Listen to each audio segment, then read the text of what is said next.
Pour Montpellier, duel au stade du Hameau pour cette 8e journée de top 14. Montpellier veut faire oublier un début de campagne européenne très difficile, mais en face, Pau, déjà défait par le stade français sur sa pelouse, ne veut plus concéder de deuxième revers à domicile.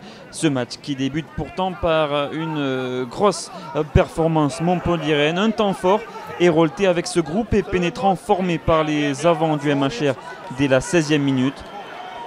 Le ballon est éjecté par Enzo Sanga. Les trois quarts combinent à merveille. Benjamin Fall trouve l'ouverture, le relais de Timothy Nagusa et la conclusion de l'inévitable Nemani Nadolo en coin. Gros début de match des Montpelliérains donc qui plantent le premier essai de la rencontre, 5-0. Benjamin Fall, Timothy Nagusa, puis Nemani Nadolo qui permettent à Montpellier de faire la course en tête dans cette rencontre. Simon Mannix est perplexe. Oui, son équipe n'est pas dans le coup, d'autant qu'à la demi-heure de jeu, Montpellier va récidiver le festival. Joe Tomane avec ce coup de pied par-dessus à la réception. Nadolo qui fait parler sa puissance et le offload à destination de son trois quarts centre. Deuxième essai du MHR dans ce match, 13-3 en faveur des Héroltais. On revoit toute la vista de Joe Tomane, le relais de Nadolo qui passe après contact merveilleusement. Transformation de Benoît Payog, 15-3 en faveur du MHR dans cette rencontre. Les Héroltais font le match parfait à l'extérieur pour le moment.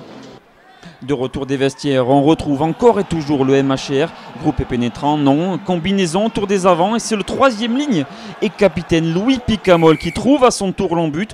Troisième essai inscrit par le numéro 8 de Montpellier, transformé par Benoît Payog, 22-6 en faveur du MHR. Des Héroltais qui à l'extérieur détiennent le bonus offensif. On est alors à l'heure de jeu, l'heure de la révolte pour Pau et Watis Onivatu qui sert dans le bon timing son 3/4 Jail Vatubua.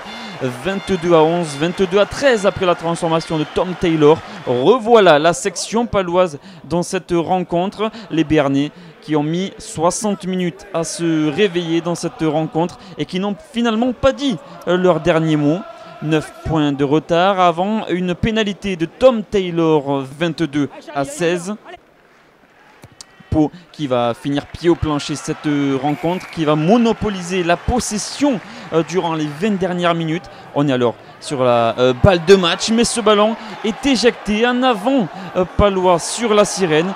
Montpellier garde le ballon au chaud en attendant la libération. Enzo Sanga demande à Monsieur Lafont si le temps est écoulé. C'est chose faite. Montpellier se dégage en touche et célèbre sa deuxième victoire à l'extérieur cette saison. Pau en revanche pourra nourrir beaucoup de regrets mais s'incline assez logiquement au vu de la rencontre. 22-16, score final.